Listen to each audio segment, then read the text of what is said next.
Hello दोस्तों, कैसे हैं आप सब। उम्मीद करता हूँ आप बहुत अच्छे होंगे, तंदुरुस्त होंगे, एकदम फर्स्ट क्लास होंगे। तो दोस्तों, आज मैं आपको हमारे कॉन्स्टिट्यूशन की, हमारे संविधान की कुछ बेसिक चीज़ें बताऊंगा। तो चलिए जानते हैं। सबसे पहले दोस्तों मैं आपको बता दूं कि हमारे जो संविधान के जो जो फादर हैं, जो पिता हैं, जो हमारे फादर ऑफ कॉन्स्टिट्यूशन है, वो है doctor Bhimrao Ambedkar, doctor B.R. Ambedkar. उसके बाद दोस्तों, जो हमारा संविधान है, इसे बनने में कुल जो समय लगा था वो था 2 years 11 months 18 days। दोबारा से दोस्तों मैं बता देता हूँ आपको, 2 years 11 months और 18 days। अब दोस्तों, जब हमारा संविधान बना था तब इसमें टोटल 395 आर्टिकल्स थे, जो कि अब हो चुके हैं 448। और जो इसके टोटल शेड्यूल्स थे वो थे 8। दोस्तों, टोटल जो शेड्यूल्स थे उस टाइम वो थे 8 और अब हो चुके हैं 12 शेड्यूल्स।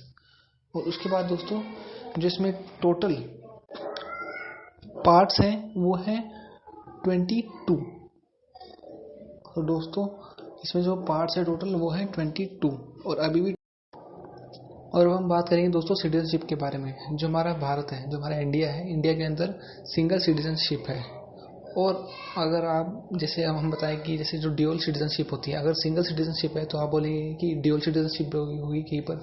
हाँ, अगर आपको एग्जांपल चाहिए ड्यूअल सिटीजनशिप का तो वो है USA।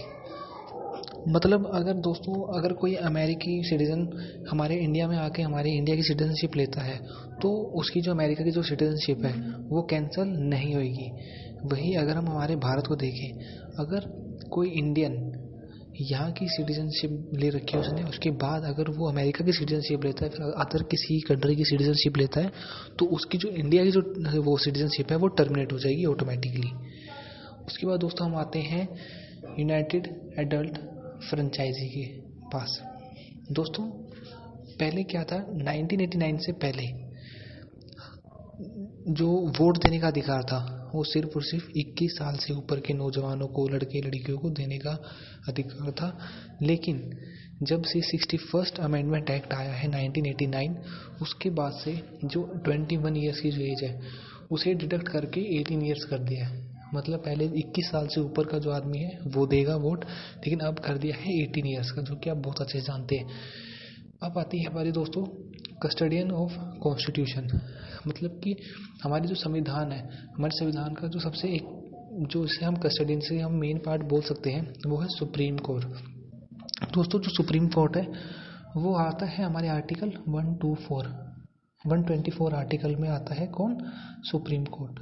उसके बाद दोस्तों, ये जो सुप्रीम कोर्ट है, सबसे पहले जो सुप्रीम कोर्ट था वो दिल्ली में नहीं, वो था आपका कोलकाता में। जैसे कि इसमें आप देख सकते हैं फोटो में, जो सबसे पहले जो सुप्रीम कोर्ट था वो कोलकाता में बनाया गया था 1774 में, रेगुलेटिंग एक्ट 1773 के तहत।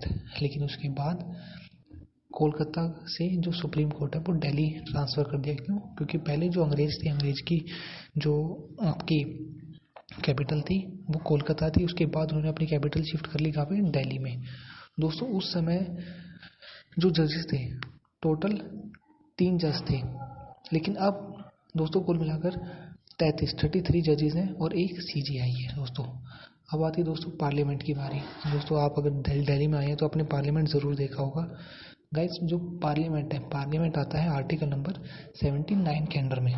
उसके बाद अब आती है दोस्तों जो हमारा कॉन्स्टिट्यूशन है।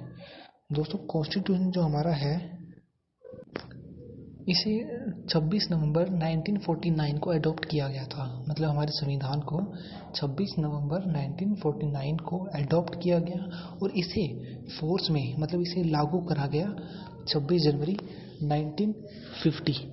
मैं दोबारा से बता देता हूँ दोस्तों आपको, हमारा जो कॉन्स्टिट्यूशन है इसे अडॉप्ट किया गया 26 नवंबर 1949 और इसे इनेक्ट कब करा गया, ये फोर्स में कब आया, 26 जनवरी 1950। अब आती है वो दोस्तों लास्ट चीज़, वो ये है कि जो हमारा कॉन्स्टिट्यूशन है वो एक तरीके की ब्लेंड ऑफ, मतलब कि एक तरीके से उसके अंदर रिजिडिटी, कठोरता भी और फ्लेक्सिबिलिटी भी है जो हमारा कॉन्स्टिट्यूशन है।